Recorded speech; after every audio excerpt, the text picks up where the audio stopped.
Bonjour à tous, j'espère que vous allez bien. Alors le sujet d'aujourd'hui, ça va peut-être en surprendre quelques-uns, ça va être notre Satan.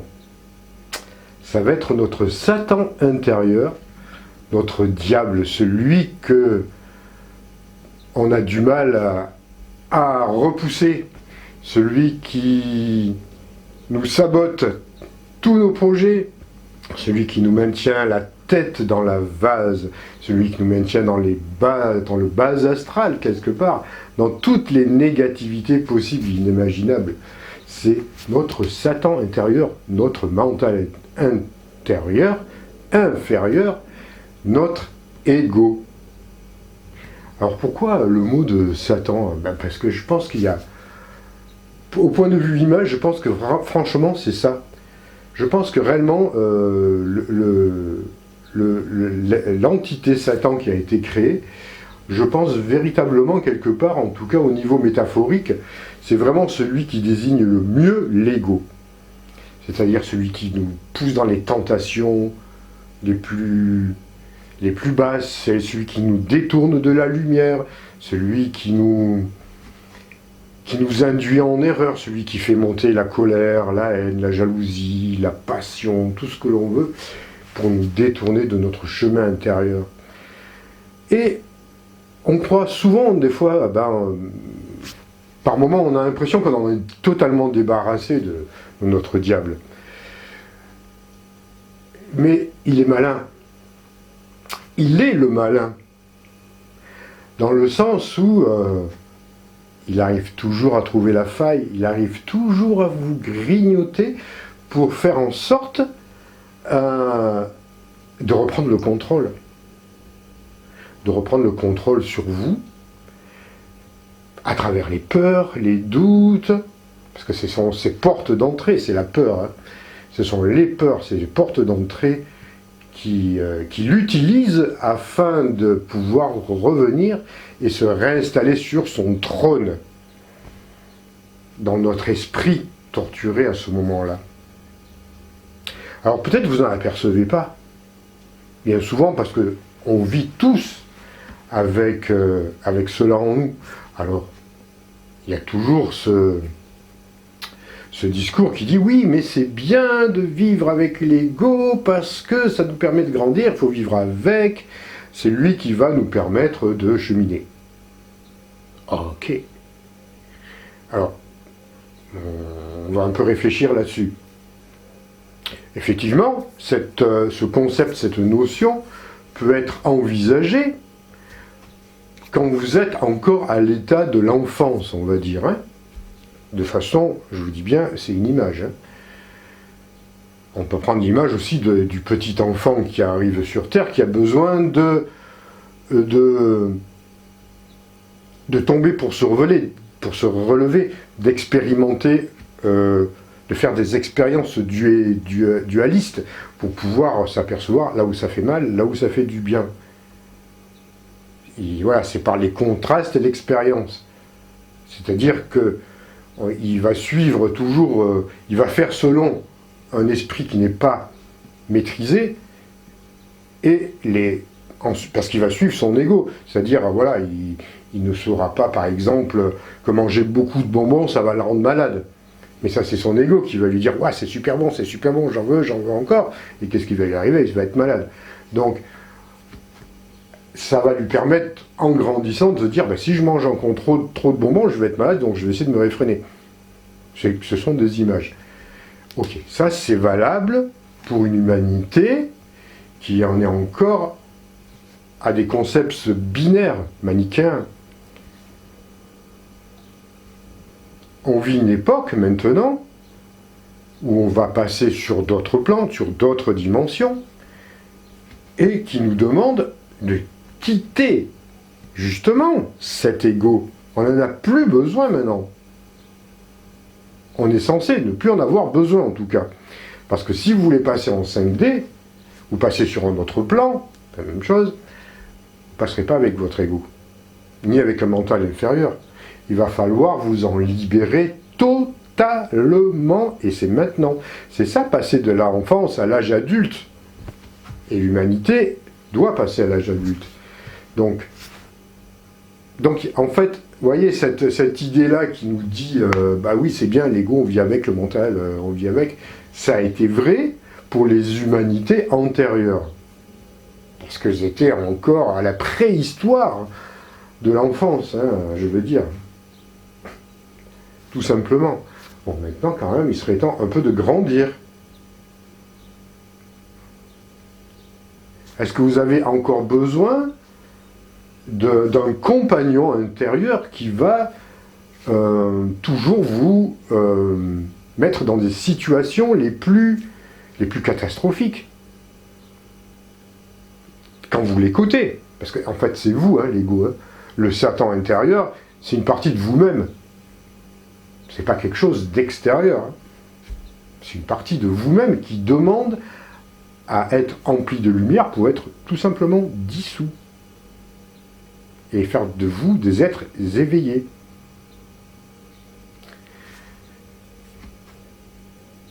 Alors, est-ce que vous voulez continuer à le suivre? Peut-être ça vous intéresse de le suivre, mais soyez bien conscient qu'à chaque fois que vous le suivez, il va vous amener dans des situations catastrophiques. Catastrophiques. Donc, est-ce que ces situations est-ce que vous avez encore besoin de vivre des situations catastrophiques, très dures, très éprouvantes, qui peuvent vraiment, vraiment vous mettre par terre, pour pouvoir comprendre? Est-ce qu'il n'y a pas un autre moyen? Évidemment qu'il y en a un autre, beaucoup plus simple, beaucoup plus tranquille, beaucoup plus lumineux. C'est simplement retrouver votre véritable nature, ce que vous êtes, sur un plan divin, pour pouvoir véritablement accéder à un plan supérieur et, de par le fait, sortir de la matrice. La matrice, c'est quoi? C'est la résultante de Satan, de notre ego. C'est l'ensemble des peurs, des angoisses, de la soumission, de toutes les négativités possibles et inimaginables. Ça a créé cette matrice. Savamment entretenue par des êtres de niveau bien égotique aussi.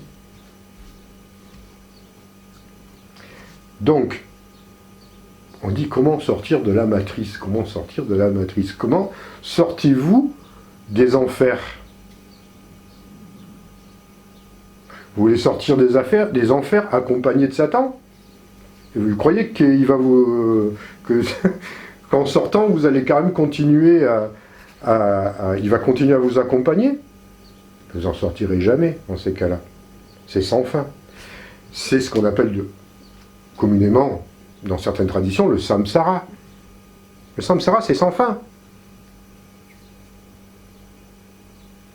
Parce que si vous continuez à le suivre, ben à chaque fois, il vous entraînera. Alors, vous me direz, oui, mais je vais finir par comprendre. Ouais, peut-être, effectivement. Ça permet de faire de l'expérience. Ça permet de faire une certaine expérience. Mais dans l'état actuel de ce qui nous est proposé,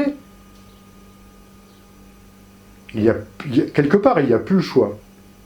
On n'est plus dans les... On quitte justement toutes ces expériences de dualité, de bien, de mal, de choses de ce style-là, pour transcender tout ça, se reconnecter à la source, au divin, et réaliser tout ce que nous souhaitons de positif dans nos vies. Et pour arriver à réaliser tous nos souhaits, instantanément, je vais dire, dans la lumière, il n'est nul besoin de garder, il n'est non seulement nul besoin de garder, mais il est impossible de garder l'ego. Il n'a plus de place. Il n'aura plus de place. De toute façon, si vous suivez la lumière, si vous suivez votre petit ange, on va dire, hein, qui est celui qu'on entend très rarement, notre voix intérieure, notre divin, celui qui est en nous, notre nature angélique, quelque part, pourquoi pas, si ça peut plaire à d'autres, si on suit cette petite voie, cette puissance infinie qui est en nous, on n'a vraiment plus besoin d'expérimenter la dualité. Tout nous est acquis dans la facilité et sans la souffrance. Il est temps de quitter cette notion de souffrance qui, jusqu'à présent, nous a servi à expérimenter d'ailleurs la matière, évidemment, et essayer de nous faire un peu passer voilà, de l'âge de la petite enfance à l'âge préado. Mais on n'est plus dans ces temps-là. On est dans un âge maintenant, on est rentré dans une période de spiritualité authentique. On rentre dans l'âge du Verseau, on rentre vers quelque chose de lumineux. Donc, n'ayez pas peur de lâcher. Pourquoi vous ne voulez pas le lâcher, cet ego? Quel est encore l'attachement dans lequel il vous tient encore pour que vous ne vouliez pas le lâcher? Je vais donner un exemple tout récemment. C'est évidemment une métaphore. Vous voulez continuer, imaginez que vous allez partir en voyage. Voilà. Vous avez organisé un super voyage, une croisière, peu importe, quelque chose de magnifique. Vous voulez être bien, ça va vous apprendre plein de choses, vous allez découvrir plein de choses. Est-ce que vous voudriez partir entouré de personnes haineuses, agressives, sournoises, méchantes, enfin des personnes bourrées de négativité? Vous dites, ah ben viens avec mon voyage parce qu'en fin de compte, oui. Est-ce que vous accepteriez de partir? Alors évidemment, ça représente l'ego. Hein. Je ne pense pas que vous serez d'accord. Vous préférez être tranquille et être accompagné de personnes bienveillantes, joyeuses, optimistes, gaies, voilà, qui vont enjoliver votre voyage. Bon, ben, c'est ça. Est-ce que vous voulez continuer ce chemin vers la libération, vers la lumière, avec Satan, ce diablotin là, qu'on voit toujours dans les dessins animés, vous voyez, qui va que vous mettre des embûches, hein, parce qu'il est là que pour ça. Il va vous faire douter, il va vous ralentir, il va vous faire passer par dans des impasses, enfin tout ce que vous voulez, tout ce que vous pouvez imaginer. Ou alors, bah, vous dites non, mais je t'écoute plus, la petite voix là, la voix, cette voix diablotine, hein, je ne t'écoute plus, j'écoute ma propre voix intérieure, ma propre lumière intérieure, et j'accède à ces nouveaux plans tranquillement, sans souffrance, sans contrainte. Je n'ai plus besoin de ça. Donc, je pense qu'on ne se rend pas compte, mais on est toujours dedans. Des fois, on a l'impression qu'on est libéré parce qu'on est sur une phase, dans une période où tout va bien, où on est heureux, donc tout va bien. Et on a tendance,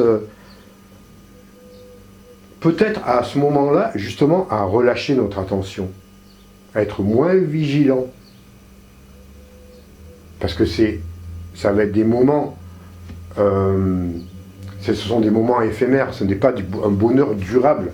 Parce qu'on n'a que des moments où ce n'est justement que des moments. On n'a pas encore transcendé tout ça pour être installé dans un bonheur qui va durer, où on est vraiment parfaitement en phase avec notre être, parfaitement aligné. Donc on croit que tout va bien, pendant ces périodes que tout va bien, puis évidemment, petit à petit, il va se passer une petite situation qui va venir nous, sans qu'on s'en aperçoive, qui va peut-être, glisser un petit doute dans une petite catégorie. Voilà, un aspect de notre vie, un petit doute, une petite peur. On l'aura pas vu, on l'aura vu, mais où c'est passé, parce qu'en fait, on est encore bien. Puis encore une autre. Puis encore une autre. Puis petit à petit, sans qu'on s'en aperçoive, parce que on était bien, et puis petit à petit, il a ouvert les portes, le petit diable, le Satan, et il rentre, il commence à s'installer petit à petit, puis sans vous en rendre compte, vous perdez un peu de votre joie de vivre, vous perdez un peu de votre enthousiasme, ça commence à aller, bon, vous dites ça reviendra, ça va revenir. Des fois ça revient un peu, parce que on se remémore des bons moments, ou alors on va en recréer d'autres, momentanés. Puis bon, ça repart un peu, mais en fait, c'est déjà installé. Hein. Lui, il est déjà rentré. Les peurs, les doutes, toutes ces choses-là sont déjà, il s'est déjà réinstallé. Et lui, qu'est-ce qu'il va faire là, à ce moment-là? C'est qu'il va grignoter, jusqu'à ce qu'il reprenne le contrôle. Et que vous retombiez une fois de plus dans les soucis, dans les négativités, dans les peurs, dans le samsara, dans la matrice, dans toutes ces choses-là. Enfin, la matrice, on n'est pas vraiment sorti. Mais enfin, on retombait bien dans un système qui tourne en rond. Hein. C'est le serpent qui se mord la queue. Hein. Et on s'en sort pas. Et ça recommence. Et après, il faut revenir. Il dit, mais comment j'ai fait? J'étais bien. Comment j'ai fait pour être bien? Alors, qu'est-ce que j'avais fait? Effectivement, parce qu'on a oublié tout ça. Comment on a fait tout ce travail à un moment donné pour essayer d'aller bien. Donc on essaye. Mais là, c'est difficile, hein, parce que lui, il a repris sa place sur son trône. Et à chaque fois que vous allez émettre une pensée ou un souhait, peut-être d'aller un peu mieux, il va venir vous casser. Il va venir vous faire douter de vous. Il va dire, ben non, tu n'y arriveras pas, t'es nul. C'est l'échec, tu vois. À chaque fois, tu replonges. À chaque fois que tu crois que tu vas bien, tu replonges. Donc, tu n'y arriveras jamais, en fin de compte. Et cette petite voix-là qui vous plombe, c'est lui. Hein. Après, il faut faire un gros effort. Hein. C'est-à-dire l'effort, toujours pareil, d'accepter, de reconnecter avec sa divinité à travers des méditations, à travers la reconnexion à soi, jusqu'à ce que ça finisse par s'établir de façon durable. Et pour que ça s'établisse de façon durable, ça demande de la vigilance de chaque instant. C'est-à-dire que dès que il vient frapper à la porte, mais vous lui dites, tu ne rentreras pas. Et vous retournez vers le côté lumineux. Votre lumière, repensez à ça. Vous recaptez, vous remettez à la lumière la foi en vous, la foi en cosmos, en l'univers, Dieu, vous l'appelez comme vous voulez. Et vous verrez que là, hop, il fera demi-tour. Il ne rentrera pas. Et ça demande de la vigilance. Et s'il est rentré une fois, vite, n'attendez pas. Mais comment on peut faire? Comment peut-on faire pour s'en apercevoir avant? C'est-à-dire qu'il faut... Il n'y a pas de secret en fin de compte. Il faut simplement pratiquer. 2 fois par jour, le matin, le soir. Essayer de se poser, déposer notre esprit, voir comment nous sommes. Est-ce que je suis en phase? Est-ce que je suis aligné avec mon être? Et puis on reconnecte avec tout ce qui est lumineux en nous. Alors c'est pas facile. Hein. C'est pas facile parce que déjà, l'ego peut être déjà là. Puis il va dire, c'est pas la peine, t'es bien, va t'allonger, regarde plutôt la télé, ou il y a un truc, un truc vachement bien sur Netflix, où il va tout trouver un petit truc. Ça veut dire qu'il est déjà rentré. Hein. Enfin, en général, il est toujours plus ou moins là. C'est rare qu'on le mette complètement à la porte, parce qu'il est quand même beaucoup plus malin qu'on puisse imaginer. Et quand je dis qu'il est malin, c'est nous-mêmes qui sommes malins, hein. Bien évidemment. Hein. Gardez bien en tête que Satan, c'est vous-même, hein, ce Satan-là, hein, ce Satan intérieur. Hein. Donc, et plus on est intelligent, et plus il va être intelligent. Plus vous êtes malin, plus il va être malin. Ça nécessite de faire un travail constant. Alors on peut être aidé, hein, parce que les temps s'y prêtent à tout ça. C'est l'époque qui s'y prête, mais c'est vrai que on n'a plus trop le choix. Alors c'est vrai que maintenant aussi, on peut avoir des périodes où nous sommes plus en phase avec nous-mêmes, qui durent un peu plus longtemps. Mais ça arrive aussi que des fois, on replonge plus long, assez vite aussi. Assez vite, mais on peut remonter assez vite. Et à force de faire ce travail à l'intérieur sur vous-même, une fois que vous aurez reconnu à chaque fois l'ego, à chaque fois que vous arrivez à le reconnaître, parce qu'il va se déguiser, hein, il est super malin, il va prendre tous des aspects connus ou inconnus, il va prendre des masques, il va se déguiser sous n'importe quelle forme pour pouvoir vous faire douter, ou vous convaincre de l'écouter. Et c'est tellement facile, c'est ça la tentation, hein. Quand vous dites, bah tiens, voilà, ce soir, au lieu d'écouter des enseignements spirituels ou faire des pratiques, ah bah tiens, j'avais prévu de faire ça, puis voilà, il y a des copains qui m'ont invité à une soirée. Je dis pas, c'est super tentant. Et je dis pas, je suis quasiment certain que vous allez laisser tomber et que on fera tous la même chose, attention, hein, pour pouvoir y aller en disant, ah ben c'est pas grave, allez, je remets ça à demain. Et puis demain c'est trop tard, parce que c'est là qu'il fallait le faire. C'est là qu'il aurait fallu écouter sa voix intérieure, hein, faire le choix au niveau de notre 4e chakra, c'est celui qui parle. Je veux dire, si je vais à cette soirée-là, comment est-ce que c'est bon pour moi d'aller dans cette soirée, par exemple? Vous posez la question et ressentez en vous-même votre corps, comment il vous parle. Est-ce qu'il vous dit comment vous allez ressentir au niveau du chakra, du 4e chakra? Est-ce que ça vous dit ouais, j'ai envie? Attention, ne confondez pas avec d'autres. Hein. Ou alors il y a un truc qui vous dit ah ben non, parce qu'en fin de compte, bah, tu vas être mal, tu vas faire une soirée complètement samsarique, où ça va picoler, ok, on va passer une soirée, mais en fait, au lendemain de ça, ben, j'aurais replongé. Alors que là, c'est maintenant. Et la voix intérieure, elle me dit non, tiens le coup, ne sois pas tenté par ce genre de choix. Même si ça paraît austère ou peu importe, parce qu'il va vous trouver plein de trucs. Il va vous dire, ouais, tu vois, ils sont en train de s'amuser, et toi, tu es là, ben, tu vois, tu fais quoi là, tu médites là, mais c'est nul. Regarde les autres, ils sont en train de s'éclater.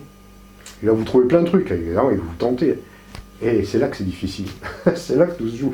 Si c'était facile, bah, ça serait facile. Et justement, c'est à travers cela que l'on doit être très attentif. Parce que c'est comme ça que l'on tombe à chaque fois. Et qu'on replonge, et qu'on reste bloqué. Et après on se plaint. Ouais, la matrice, les autres et tout, les gouvernements, les machins, les trucs.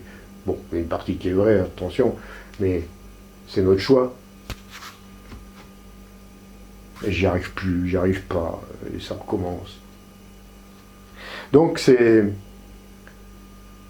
à ce niveau-là, profondément, qu'il faut être très, très, très vigilant pour être véritablement, au final, des êtres illuminés. Vraiment illuminés, des êtres de lumière. On sait qu'on est de nature divine, on sait qu'on est des êtres de lumière, quelque part. Oui, mais ça, c'est vrai, mais il faut encore le révéler. Il faut le travailler, il faut le mettre à jour, il faut l'allumer, cette lumière. Il ne faut pas se contenter de dire « je suis quelqu'un de lumineux, je suis quelqu'un dans la lumière ». Ça, c'est du blabla du mental, ça ne sert à rien du tout. Il faut agir. Agir en conséquence. Surtout maintenant. Parce que n'oubliez pas qu'on crée le monde à travers nos pensées. Et quand on crée le monde à travers nos pensées, on crée notre propre monde, notre propre monde aussi, et bien évidemment. Donc notre propre monde immédiat, toutes nos réalisations, tout ce que nous ne réalisons pas, toutes nos souffrances, tout ce que l'on vit de dur, comme échec, comme échec tout simplement, c'est nous-mêmes qui l'avons créé. Hein. Rappelez-vous ça, ça vient de nous. Uniquement de nous, de notre incapacité à être en accord avec notre être intérieur, avec notre propre lumière, et de notre puissante capacité à écouter le diable intérieur. Voilà, j'espère que cette petite vidéo vous a été utile. Si ça vous a plu, ben, n'hésitez pas à liker, mettre des pouces bleus, à la partager et à vous abonner si vous n'êtes pas encore abonné. Et puis vous me laissez des commentaires un peu sur votre chemin spirituel, sur vos vies, sur vos expériences à travers le travail sur soi, l'ego. Et puis si vous n'êtes pas d'accord, ben, vous n'êtes pas d'accord. Chacun peut avoir des opinions différentes. En tout cas, moi je vous transmets ce que je pense être juste et exact. En tout cas, évidemment, vous êtes libre de l'accepter ou de le refuser. Ce n'est pas un souci. Allez, je vous laisse et je vous retrouve très bientôt pour une autre vidéo. Prenez soin de vous.